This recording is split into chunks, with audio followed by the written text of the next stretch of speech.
নমস্কার। হর হর মহাদেব। আশা করি সকলেই ভালো আছেন, সুস্থ আছেন। আমার এলবিএস ফ্যামিলির আরেকটি নতুন ব্লগে সকলকে স্বাগত জানাই। আজ হলো শুক্রবার আর এখন বাজে সকাল 8টা।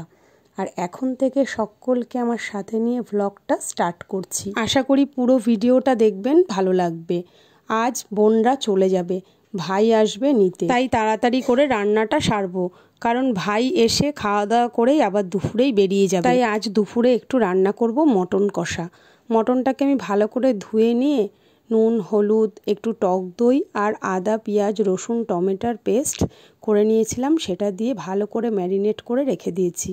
আর সকালের জন্য এখন বানাবো ডিম টোস্ট। ডিম টোস্টটা আমি সবার জন্যই বানাবো, আর ভেবেছি একটু ভাইয়ের জন্যও রেখে দেবো। যদি ও তাড়াতাড়ি চলে আসে তাহলে ওকে দেবো, কারণ ও খুব পছন্দ করে। আমরা সবাই পছন্দ করি। এই ডিম টোস্টটা আমি এখন সকলের জন্যই বানিয়ে নিলাম। হয়ে গেছে আমার সবগুলো করা। এখন আমি আমার ছোট মেয়ে, বড় মেয়ে আর বোনের মেয়েটাকে খেতে দিয়ে দেবো। এদিকে ছেলেটা উঠে গেছে, বোনকে বললাম ওকে একটু রেডি করিয়ে দে। যেহেতু মায়ের থেকে মাসির দরদ বেশি আমরা সকলেই জানি, তাই বোনের কাছে ও খুব ভালোই থাকে। এখন আমি ছেলের খাবারটাও দিয়ে দেবো, ও ছেলেটাকে খাওয়াতে লাগুক। এদিকে আমি রান্নাঘরের আরেকটু কিছু কাজ বাকি আছে, সেইটুকু সেরে যাব বিছানা তুলতে। আর এদিকে দেখছি না, বিরক্ত করছে না, ভালোই বোনের কাছে খাচ্ছে। আমার কাছে তো অনেকটা সময় লাগায়, বাহানা করে, খেতেই চায় না, আপনারা তো দেখেন। যাই হোক, খাচ্ছে, খুব ভালো হয়েছে। আমার একটা কাজও এদিকে কমে গেল। এখন আমি মাংসটাকে সেদ্ধ হতে বসাবো আর যাব এদিকে বিছানা তুলতে, কারণ মিনিট 15 মতো আমার সময় লাগবে মাংসটা সেদ্ধ হতে। ওদিকে আমি গ্যাসটাও কমিয়ে রেখে এসেছি, এদিকে আমার বিছানাটাও তোলা হয়ে যাবে। তারপর ভেবেছি একসঙ্গে সকলে মিলে আজ আমরা টিফিন খাবো, কারণ ভাইয়ের বউ, বোন ওরা চলে যাবে। আবার কবে আসবে, কবে দেখা হবে জানি না, কারণ এরপরেই সব স্কুল খুলে যাবে, যে যার স্কুল নিয়ে ব্যস্ত থাকবে। একান্তই কোনো অনুষ্ঠান ছাড়া কেউ কারোর বাড়ি যাওয়াও হবে না, আর কারোর সঙ্গে দেখাও হবে না। তাই ভেবেছি আজ সকলেই মিলে আমরা একসঙ্গে খাওয়া দাওয়া করব আর গল্পও করব।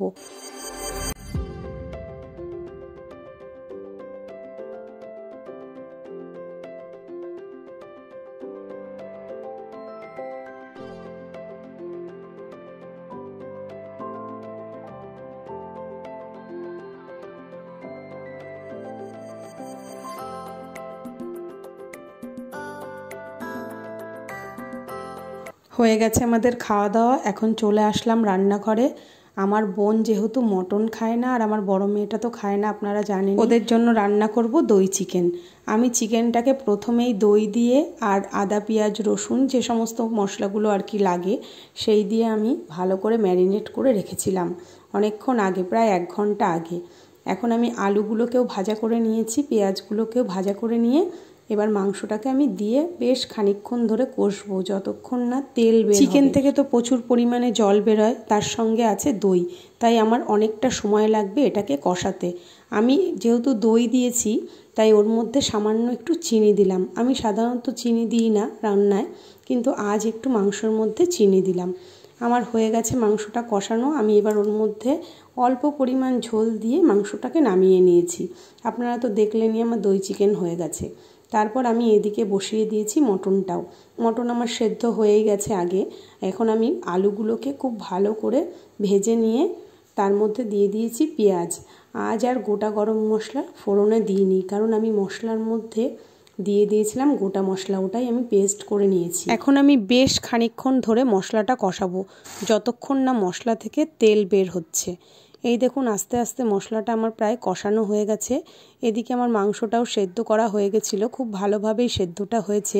এখন পুরো মাংসটা আমি ওই মশলার মধ্যে ঢেলে দেবো, আর অল্প করে একটু গরম জল দেব। আর ওর মধ্যে দেব এখন 3-4টে কাঁচা লঙ্কা চিড়ে। কাঁচা লঙ্কা চিড়ে দিলে না, তার গন্ধটা খুব সুন্দর হয়।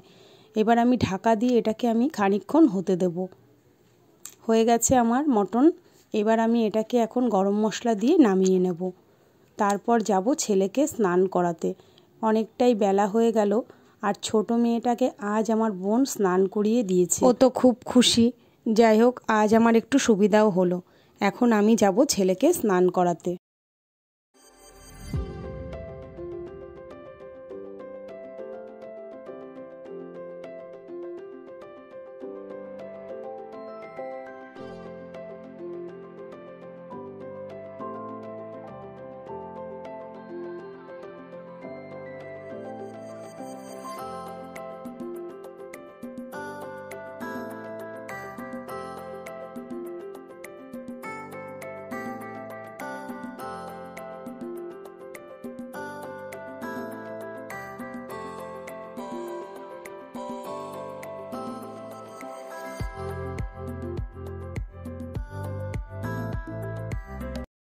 ছেলেকে স্নান করিয়ে রেডি করিয়ে রান্নাঘরটা পুরোপুরিভাবে পরিষ্কার করে আমিও স্নান করে চলে এসেছি।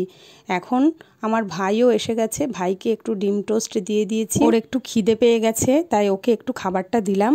আর এদিকে আমি বাচ্চাদের খাবারগুলো দিয়ে দিয়েছি। বোন যেহেতু স্নান করতে গেছে, তাই আমি বোনের মেয়েটাকেও ভাতটা একটু মাখিয়ে দিলাম, আর আমার ছোট মেয়েটাকেও মাখিয়ে দিলাম। ওরা খাক, এদিকে আমি ছেলেটাকেও একটু খাইয়ে নেব, কারণ ভাই আবার খেয়েই বলছে বেরিয়ে যাবে, ওদের নাকি আবার ট্রেনের টাইম আছে। যাই হোক, আমি এবার ছেলেটাকে তাড়াতাড়ি করে একটু খাইয়ে নেব। আমার কাছে খুব বিরক্ত করে, বাহানা করে, অনেকটা সময় লাগে, কিন্তু এই কদিন ধরে বোনই একটু খাইয়ে দিচ্ছিল। আর যেহেতু চলে যাবে, ওরও তাড়া আছে, তাই আর আমি ওকে বললাম না। এবার আমি ছেলেটাকে খুব তাড়াতাড়ি খাওয়ানোর চেষ্টা করছি, কারণ ভাই বলছে আমাদের 4:30-র মধ্যে বেরোতে হবে, না হলে ট্রেনটা পাবো না। আমি এবার এদের সকলকেই খাবার দিয়ে দিয়েছি, ওরা খাক, আমরাও খাওয়া দাওয়া করে নিয়েছি।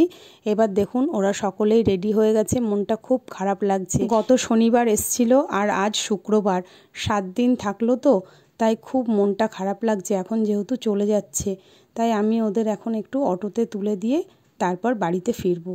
তাহলে আজকের মতো ব্লগটা এখানেই শেষ করলাম। ভালো থাকবেন, সুস্থ থাকবেন, দেখা হচ্ছে পরের একটি ব্লগে। আর যারা নতুন তারা অবশ্যই আমার চ্যানেলটি সাবস্ক্রাইব করে পুরনোদের মতো আমার পাশে অবশ্যই থাকবেন। আর পুরনোদের বলছি অনেক অনেক অনেক ধন্যবাদ। আপনাদের জন্য আমি অনেকটা এগিয়ে গেছি, আগামী দিনও যেন এইভাবে আপনাদের সাপোর্ট পাই। তাহলে সুস্থ থাকবেন, ভালো থাকবেন, দেখা হচ্ছে পরের একটি ব্লগে। নমস্কার।